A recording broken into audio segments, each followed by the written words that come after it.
First of all, just on the injury front, we have a couple players today who are not going to practice, George Odom and Rock Ya-Sin, with non-COVID related illness. So that's George and Rock. Secondly, I want to congratulate T.Y. Hilton on being named this year's Ed Block Courage Award winner. This award obviously is a very prestigious award, for courageous play by an individual, on and off the field accolades. Everybody knows that T.Y. is the man around here. On and off the field, he's an impact player, great leader, just raises and elevates everybody's game he's around. He's overcome a lot in his life and in his career here, so couldn't be more proud of T.Y. as our captain and our leader. Also, congratulations to Jonathan Taylor on being named one of the early guys named to the Pro Bowl. Obviously, incredibly well-deserved, no surprises there. So great job for JT. And then hopefully on Wednesday evening, we'll have some more players who will receive that honor. And then just lastly, just wanted to give a shout out to George and Heather Bremer. Congratulate them on their adoption day. I know that's a big day. Just having other friends who've gone through this process and how long and arduous it is, and the emotional highs and lows. So really happy for George and Heather. Congratulations, and just fantastic news. So open it up from there. All right, we'll start with Bob Kravitz. Frank, in what ways has Carson developed this year since the time you got him? And to follow that up, to get to where you want to go, can you still continue to be heavy run centric, or at some point is he going to have to win a game for you? I think he's developed in several ways. Compared to last year, just the way he's taking care of the football, the production, the production there, the touchdown to interception ratio, the sack percentage this year is a big improvement. His command of the offense, I think, fundamental and technique wise, we've gotten back to some basics on some things. He's worked very hard at it, and and done a very good job. That's always a work in progress. We talk about it all the time. It's like, whether it was Tiger Woods in his heyday or whatever, where you're always working on your swing, you're always working on your game. So we're always doing that. And then just the last part of your question, Bob. I think our identity is what it is. It's a run first deal, but chunk play action stuff, RPO stuff.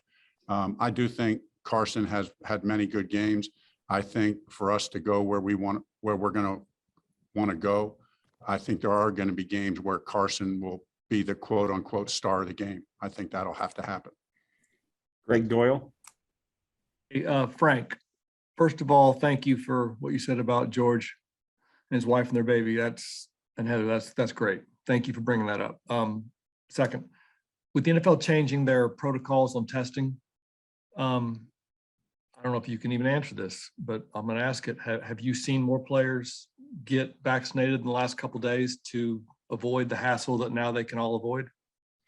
No, that's a fair question. I mean, it's just so recent with these protocols being changed, where now that, vaccinated players do not have to be tested, once a week, only if you're having symptoms. And we're going to continue to follow the protocol. So that's just so fresh, Greg, that I haven't heard any news on that. How do you feel about, then second question is, how do you feel about, and you're busy with football, so I don't know how much research you've done, but how do you feel about this? The Omicron thing is raging, and yet we're testing less, and there's reasons behind that. How does it grab you? Yeah, I mean, again, fair question, but I think your first statement is probably where I'll land right now. Just so not that I'm ignoring what's going on in the world and how important these matters are, but just continuing to do a little bit of research here and there.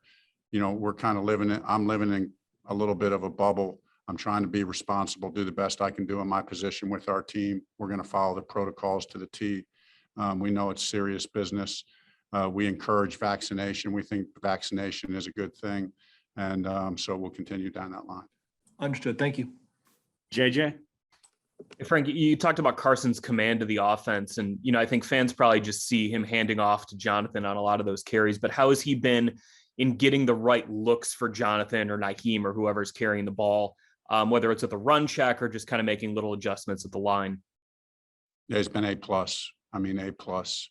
And it's a big deal in the way we do things, because we put a lot on the quarterback's plate in the run game. And, some games are different than others. Some games we have a whole bunch of check with me's. Other games we have less check with me's. But, if I were grading him on how he's handled the run game to help put Jonathan and to help put our offensive line in the best position, it's been A plus, and it's a huge part of our game.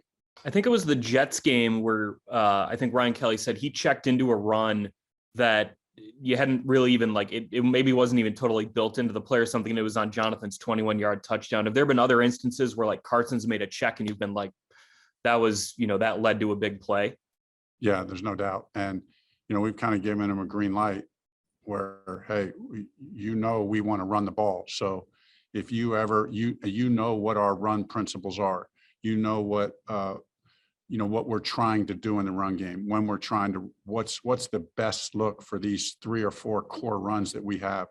So you have the green light. Anytime you see those best looks, it's first and second down, or even I think the one Ryan may be referring to, we had a 3rd and 7 or 3rd and 8, and he checked to a run. You don't see too many quarterbacks checking to a run on 3rd and 7 and 3rd and 8 when he wasn't told to do that, but he's got the green light to do that. We trust him to do it, and he's done a great job. Joel Erickson. Hey, Frank.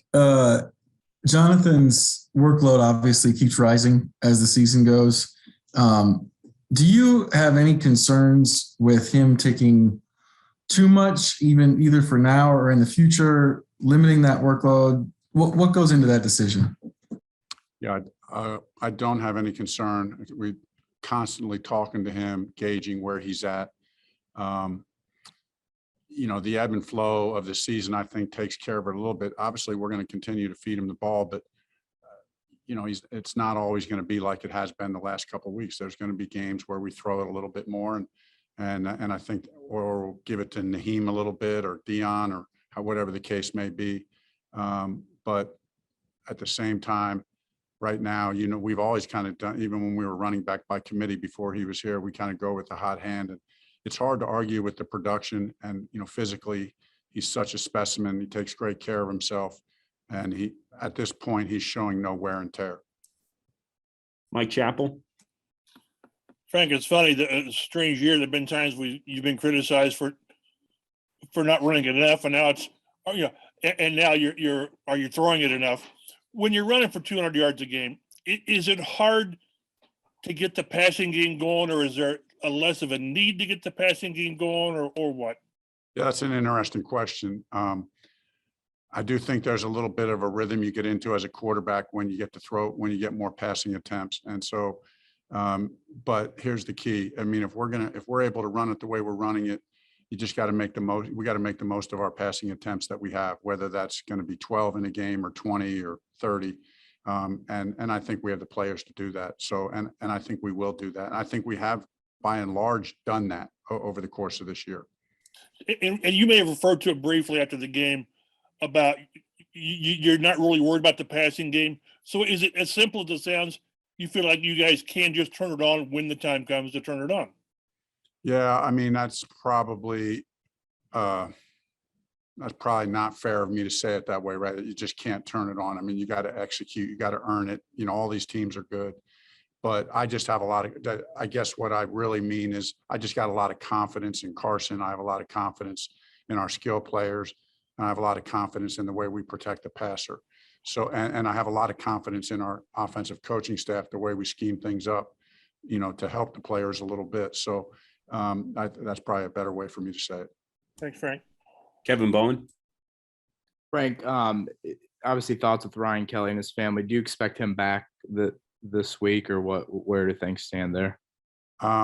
Yeah, just continuing to have, daily communication with him, and he knows what we've said to Ryan is, hey, take all the time you need. We're 100% behind you and Emma, 100%. We're here to support you.